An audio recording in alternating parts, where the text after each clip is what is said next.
조대신학 인간과 구원 세 번째 회개와 용서라는 주제로 보겠습니다. 회개와 용서 각각 해도 되는데 연결된 주제이기 때문에 제가 좀 추려서 한꺼번에 하도록 하겠습니다. 자, 회개라는 것은 기본 개념 자체가 이게 repent 그러잖아요. 영어로 repent라는 말은 후회한단 말이에요. 회개는 후회예요. 근데 그냥 가슴 치면서 신사한탄하는 후회를 말하는 것이 아니고 내가 무엇인가를 했는데 그 사실에 대해서 후회를 하는 거죠. 아, 잘못했구나. 돌이키는 걸 말하는 거예요. 그래서 회개라는 말의 가장 기본적인 개념은 무엇인가로부터 돌이키는 걸 말합니다. 영적 개념, 그러니까 성경적 개념으로 말하게 되면은 죄에서 돌이켜 하나님께 나아가는 거죠. 그러니까 죄에서만 돌이켜 가만히 있으면 안 되죠. 하나님께 나아가야죠. 그다음 죄만 끊고 있으면 안 되죠. 또 죄를 질 수가 있는데요. 하나님께 나아가야죠. 그래서 이제 이 후회라는 말은, 리펜트라는 말은 돌이킨다는 말이기 때문에 하나님에게도 리펜트라는 말을 써요. 하나님께서 후회하셨다는 말을 종종 쓰잖아요. 노홍수 때 그런 말을 하시기도 하셨고, 요나서 3장에 보게 되면 하나님께서 돌이키신다는 말을 써요. 그것도 하나님이 회개했다는 표현 그렇게 번역하면 당연히 안 되죠. 이 경우에 있어서는 하나님께서 심판과 재앙에서 돌이킨다는 개념에서 repent라는 단어를 쓰긴 합니다. 요나 3장 10절에서 하나님께서 그들의 행함을 보시니 그들의 악한 길에서 돌이키는지라 그러므로 하나님께서는 그들에게 내리시겠다고 말씀하셨던 재앙에서 돌이키시고 그 일을 행하지 않으셨다라 그랬죠. 주님께서 repent했단 말이에요. 에스겔에서도 죄인은 죽으리라고 선언했지만 그가 그 죄에서 돌이키게 되면 주님께서도 용서하고 돌이키신다는 말을 하지 않습니까?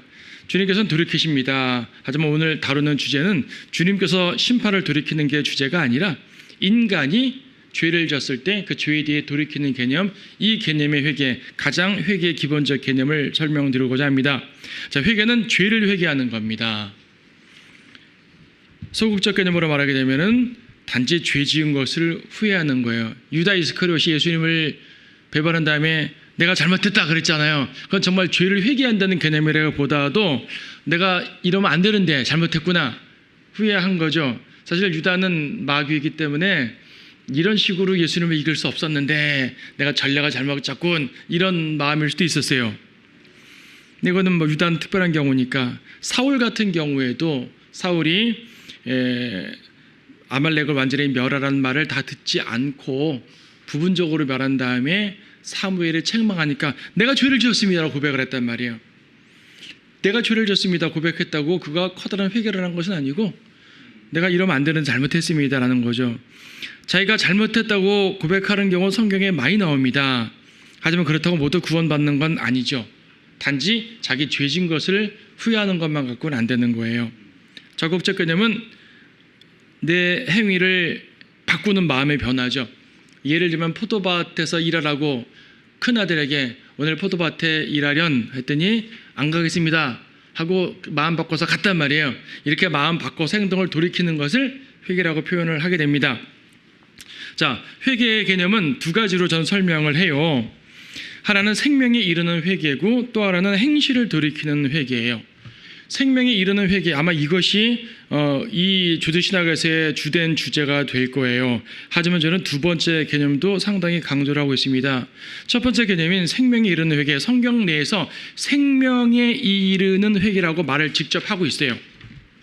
사도행전 11장 18절에서 그들이 이런 말을 듣고 잠잠하더라. 그리고 하나님께 영광을 돌리며 말하기를 그러면 하나님께서 이방인들에게도 생명에 이르는 회개를 주셨도다 라고 하니라.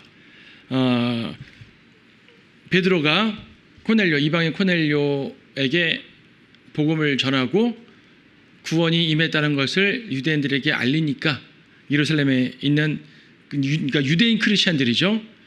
그리스도인이건 그리스도인이되 아직 율법을 지켜야 된다고 믿었던 그 사람들, 이방인이 어떻게 구원받아요? 근데 베드로 말을 쭉 듣고 나니까 이방인에게도 주님께서 구원하셨군 그 말입니다. 그것을 표현하기를 생명에 이르는 회개라고 말합니다. 그래서 이제 회개는 구원받는 개념에서 회개라는 말을 쓰는 거예요. 또 하나가 고린도후서 7장 10절 말씀인데 고린도 후서 7장 말씀 7장 10절. 하나님의 뜻대로 하는 슬픔은 구원을 위한 회개에 이르게 함으로 후회할 것이 없느니라. 그러나 세상의 슬픔은 사망에 이르느니라. 구원을 위한 회개, 하나님의 뜻대로 하는 슬픔은 구원에 이르는 회개를 한다고 말합니다. 구원을 위한 회개. 그러니까 회개라는 말은 구원받는 개념에서 쓰는 표현이에요. 그런데 여기서 구원에 이르는 회개라는 말은 단순하게 세상적 슬픔이 아니라 그랬어요. 세상적 슬픔은 아까 말한 것처럼 내가 죄를 지은 것 자체를 슬퍼하는 거예요. 아, 내가 이러면 안 되는데, 양심의 가책을 느끼고 내가 이러면 안 되는데 하는 그 정도. 그런 걸로는 구원을 받는 것이 아니라는 얘기죠. 그래서 뭐라고 설명을 하냐면은 어떤 행위에 대한 회개가 아니라 존재에 대한 회개예요. 무슨 말인고 하니 내가 이러한 죄를 지었습니다 라는 회개라기보다는 나는 죄인입니다 라는 고백이에요. 근데 본질에 대한 회개죠. 본질에 대한 회개. 욥기에서 욥은요, 내가 나를 미워한다, 내가 나를 미워하나이다 그랬습니다.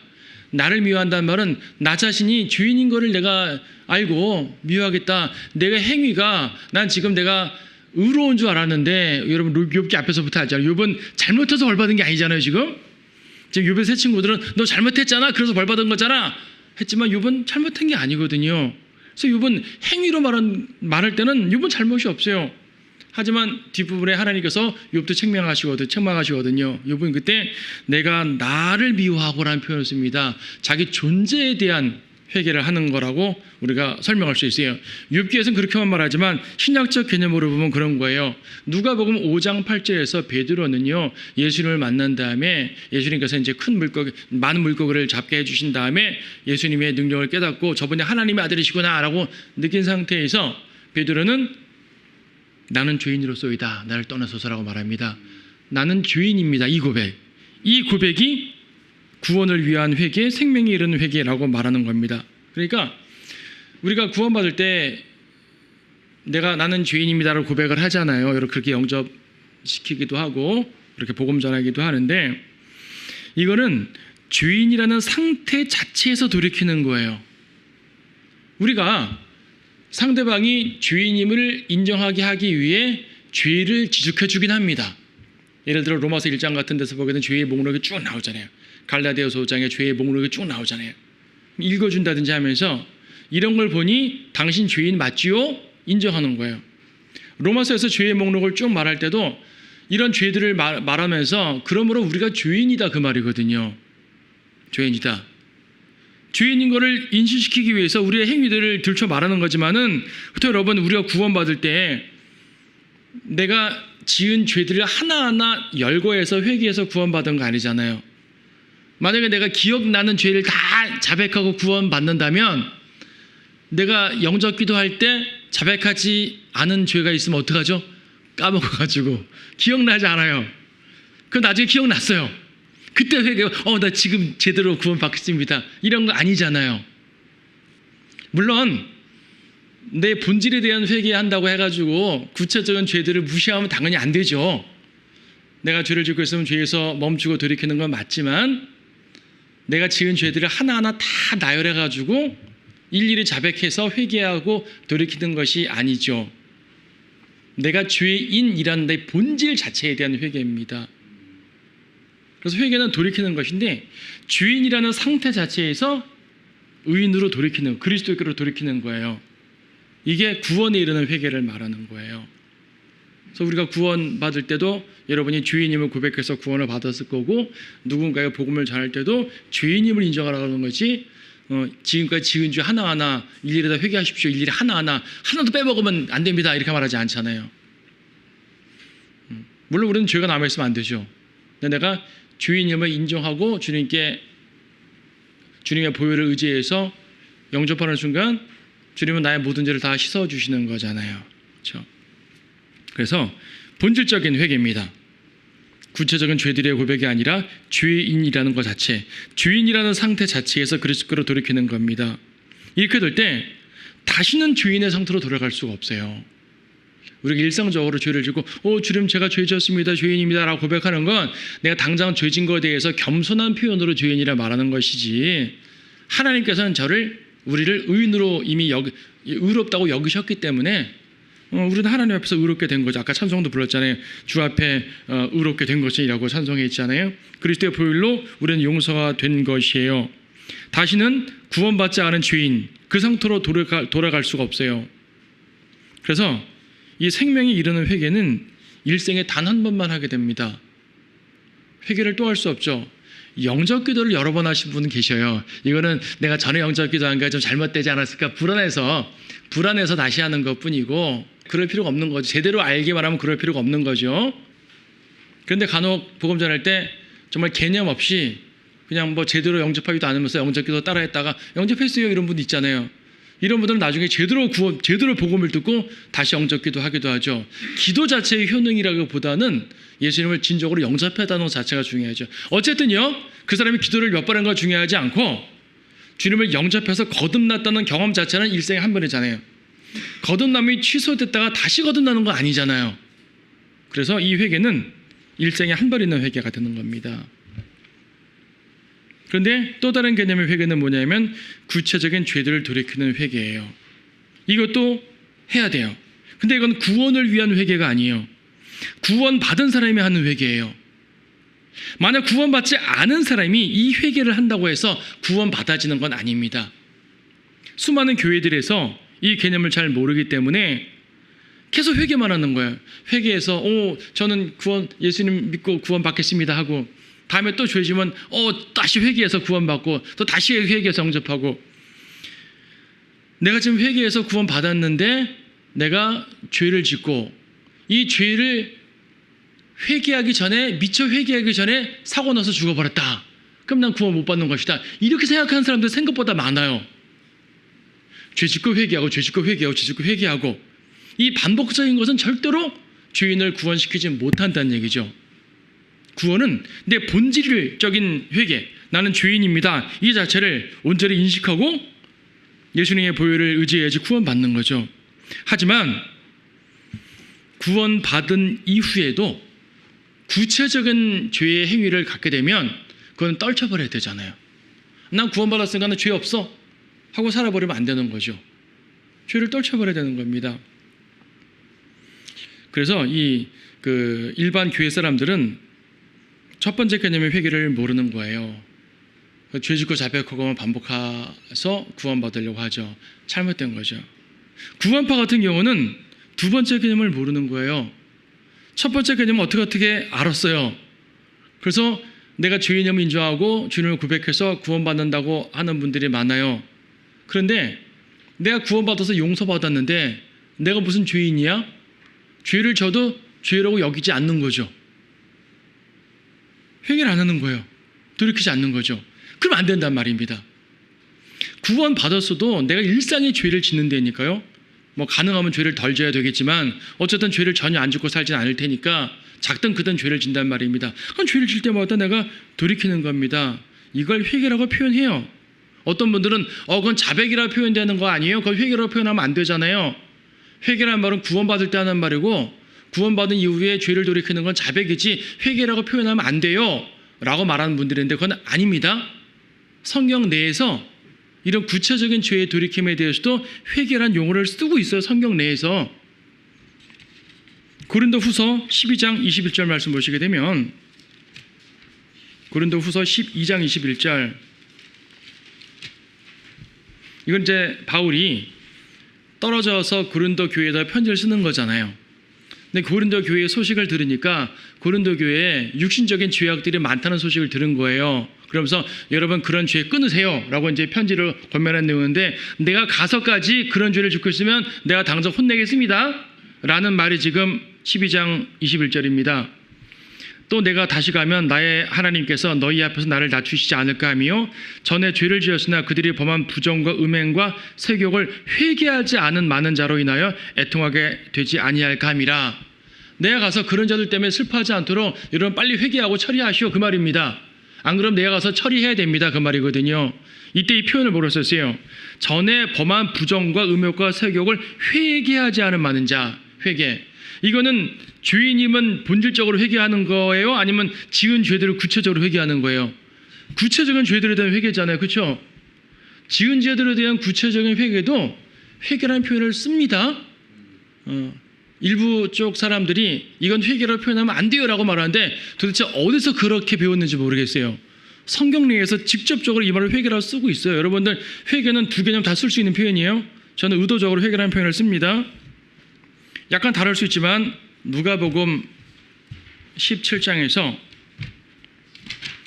주님께서 용서에 대해서 언급을 하실 때에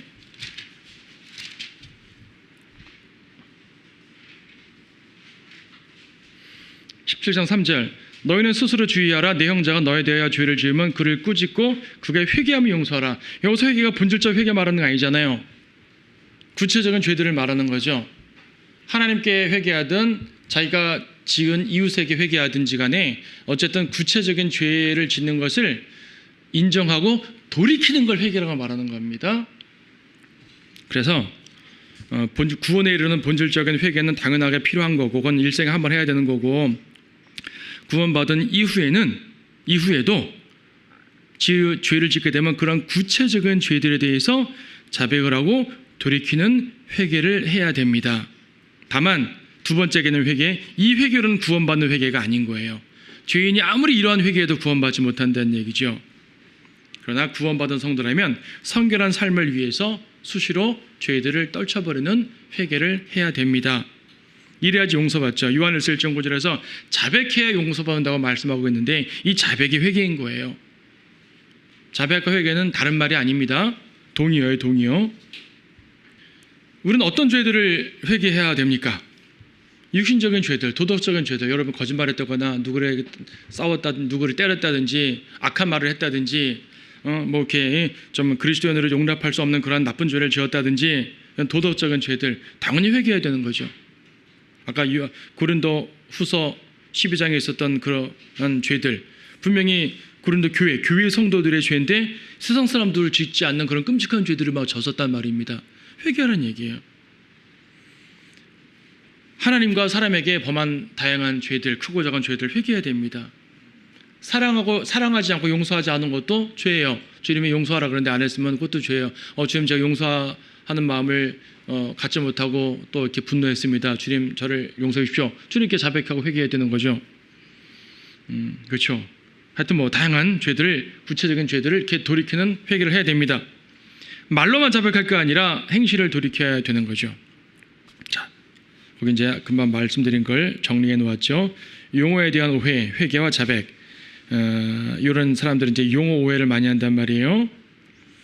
구원받을 때 하는 게 회개고 구원받은 이후에 하는 건 자백이다. 이렇게 용어를 딱 나누는 분들이 많은데 이건 잘못된 설명이에요. 둘 다 쓸 수 있는 표현이에요. 회개는 일생에 단 한 번, 자백은 수시로 한다. 자백은 수시로 하는 거 맞지만 회개를 한 번만 하는 거 아닙니다. 구원받는 회개를 한 번만 하는 거라 이렇게 말해야지 올바른 말이 되죠. 그래서 회개와 자백은 동의어예요. 다만 포인트가 좀 다른데 회개는 돌이킨다는 개념의 포인트가 들어가 있는 표현이고 자백은 죄를 인정한다는 데 포인트가 들어간 거예요. 용어의 포인트가 다를 뿐 실질적으로 같아요. 자백하면 용서받는다고 했는데 그렇다고 내가 죄진 걸 자백만 하고 행동에 돌이킴이 없어요. 그래도 용서해 주신다고요? 그건 아니잖아요. 요한일서에서 자백하면 용서하신다고 말씀하셨는데 주님 제가 잘못했습니다. 자백만 했어요. 행동 안 돌이키고 그래도 용서해 주시는 거 아니잖아요. 당연히 돌이켜야죠. 그래서 회개와 자백은 단어의 포인트는 다르지만 결과적으로 같은 말이다.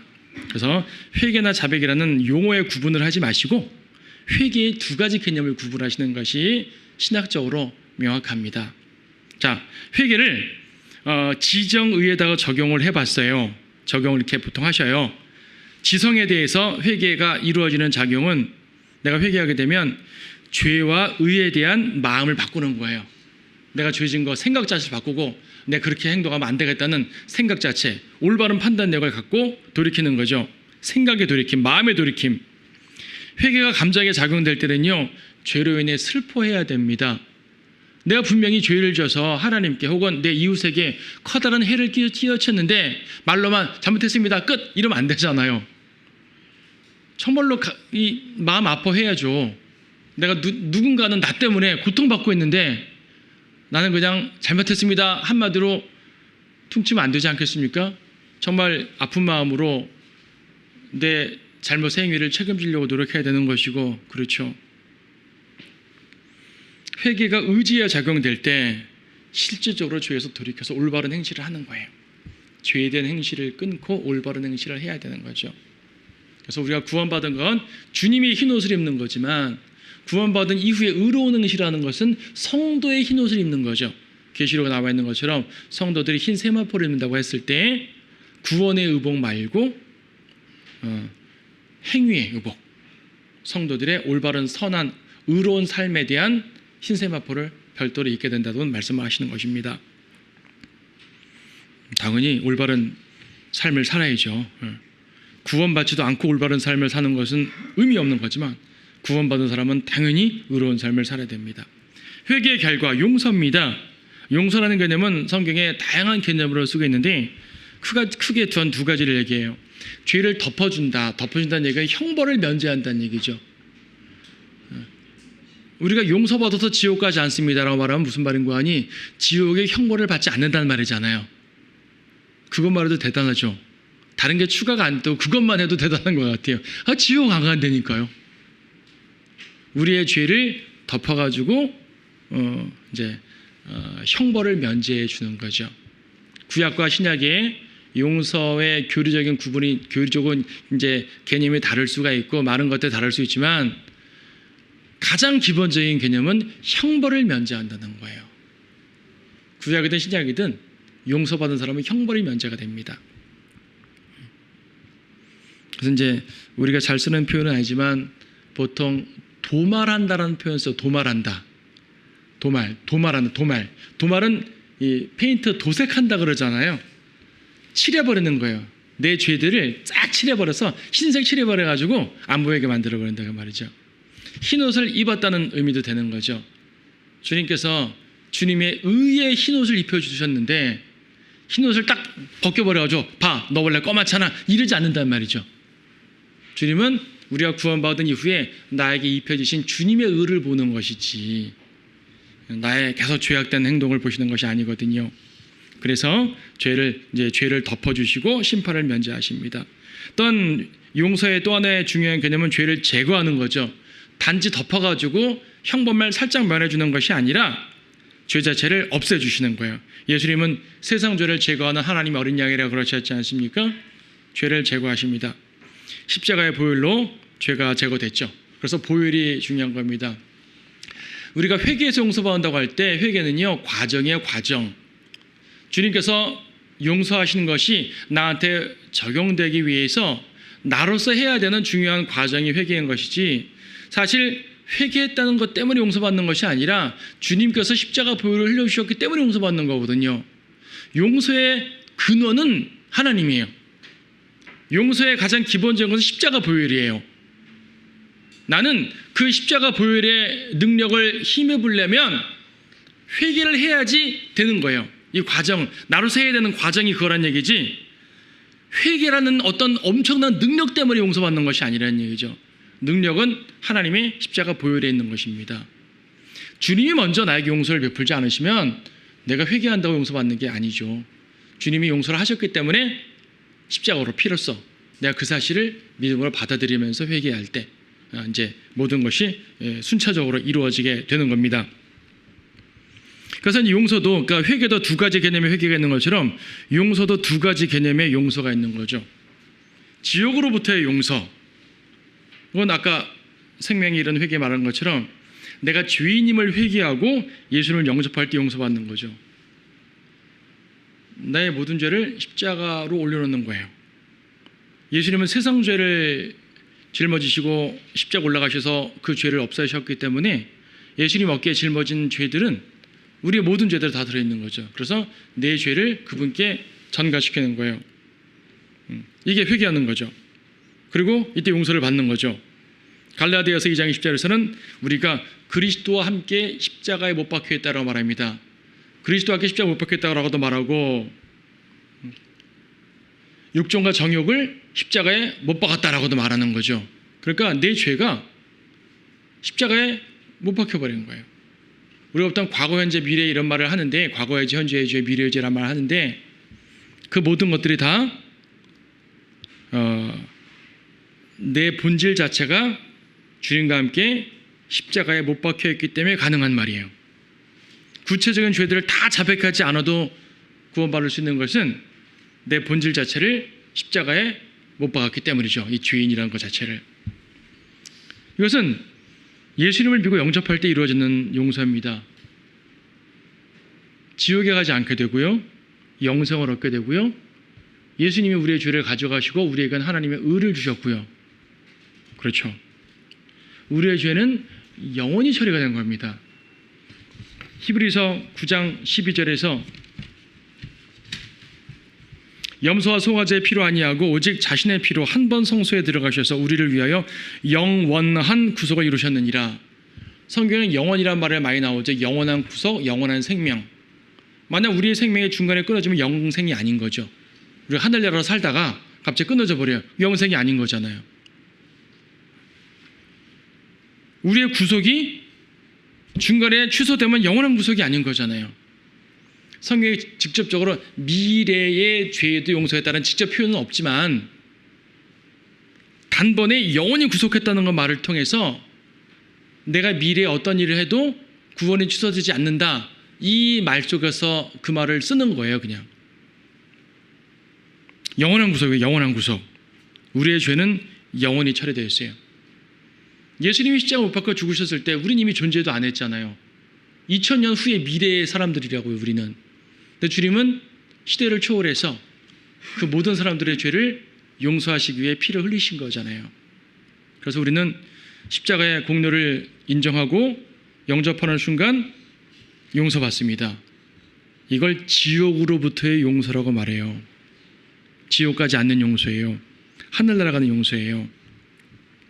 그래서 구원파 사람들이 그러잖아요. 이 용서만 아는 거예요.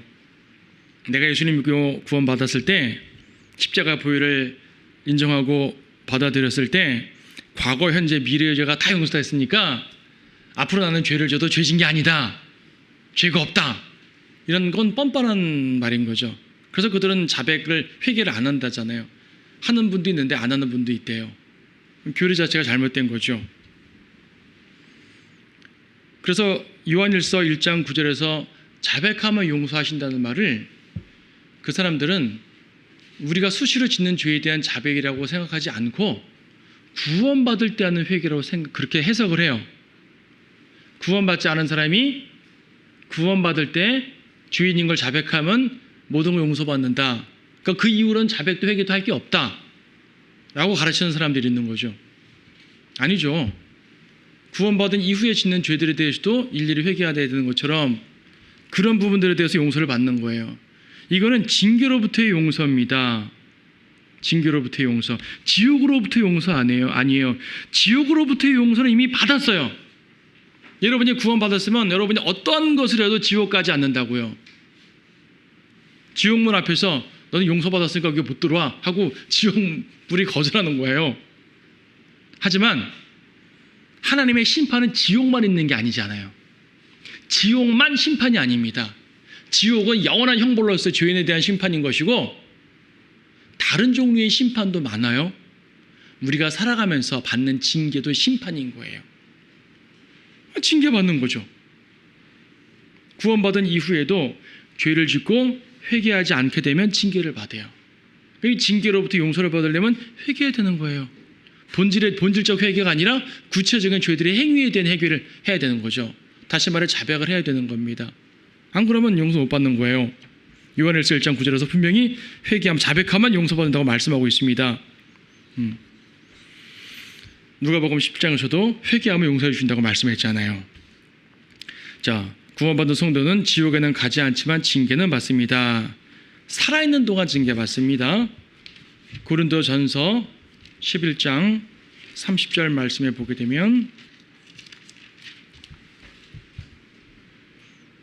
이 때문에 너희 가운데 많은 사람들이 약하고 병들었으며 상당수가 잠들었느니라. 여기서 잠들었다는 건 죽었다는 말인데 약하게도 되고 병들게도 되고 심지어 죽기까지 한다. 살아있는 동안 받는 징계들입니다. 징계는 다양해요. 누가 아프다고 무조건 징계 받았다고 함부로 여러분 판단하시면 안 됩니다. 왜냐하면 내가 고통받는 게 징계 때문일 수도 있고 어떤 시련일 수도 있잖아요. 그건 본인이 하나님과의 관계에서 아는 거지 주변 사람들이 이래라 저래라 하면 절대 안 됩니다. 지금 본인은 하나님 안에서 중요한 영적 싸움을 하고 있는데 고통받는 것만 보고 당신 무슨 죄 있으니까 고통받는 거지 하고 정죄하면 안 되는 거예요. 정말 그 사람이 죄 때문에 정죄받는 거라면 그가 하나님 앞에서 해결할 때까지 우리는 기다리면 되는 거예요. 정상적으로 그 사람의 죄를 분명히 안다면 말씀으로 지적해 줄 수는 있겠지만 성도의 사랑으로 지적해 주고 도와줄 수는 있겠지만 함부로 정죄하면 안 되는 거죠. 그 사람의 사정도 모르고. 하지만 어쨌든 다양한 징계가 있는데 이런 징계들 중에는 육체적인 불행이라든지 어떤 재정적인 것처럼 실제적인 불행으로 징계가 오기도 하고요. 아니면 기도응답이 막히는 것 자체도 징계죠. 그렇죠? 간증을 잃고 기쁨을 잃고 승리를 잃는 것 이것도 징계입니다. 그렇죠? 다양한 종류의 징계가 있을 수 있죠. 근데 징계의 목적이 뭐냐면 우리를 형벌 줘서 끝장내버리게 하는 것이 아니라 아들로서 바로잡아 주시는 것이 목적이라는 얘기죠. 히브리서 12장 5절에 보게 되면 아들이기 때문에 사랑하는 아들이기 때문에 징계를 한다고 말씀합니다. 히브리서 12장 5절 또 마치 자녀들에게 한 것 같이 했던 것과 같이 너희에게 권면하신 말씀을 잊었으니 곧 내 아들아 주의 징계를 경시하지 말고 책망을 받을 때에 낙심하지 말라. 주께서 그의 사랑하시는 자를 징계하시고 그의 받으시는 아들마다 매질하시느니라. 아들마다 아들이므로 아들이기 때문에 징계하신다고 말씀하십니다. 자녀를 바로잡기 위한 목적입니다. 그래서 이것은 구체적인 죄들을 자백해야 되는 거죠. 구체적인 죄들. 뭉뚱그려가지고 제가 죄인입니다 가지고 퉁치면 안 돼요. 그건 구원받을 때 한 거예요. 이거는 구체적인 죄들을 세세하게 자백해야 됩니다. 은밀하게 하나님 앞에서만 지었으면 하나님께만 자백하면 돼요. 굳이 사람들 앞에 가서 내가 얼마 전에 죄를 졌는데요 하면서 사람들한테 말할 필요가 없죠. 괜히 그런 말을 해가지고 실족시킬 필요 없잖아요. 하나님과의 관계 속에서 이루어진 죄면 주님께만 철저히 자백을 하고 돌이키면 돼요. 어쨌든 구체적으로 해야 됩니다. 고린도서 11장 봤는데 자백하고 회개하는 것을요 스스로 죄를 심판하는 것이라고 표현합니다. 우리가 본질적인 죄인으로서의 죄는 스스로 심판할 수가 없어요. 주님의 피로서만 용서되거든요. 하지만 이 자백이라는 것은 스스로 심판한다는 개념을 써요. 고린도전서 11장 31절에서 만일 우리가 우리 자신을 판단한다면 판단받지 않으리라. 우리가 판단이라는 표현에서 우리말로 판단이라는 말을 쓰는데 판단, 심판, 재판 모두 같은 저지잖아요.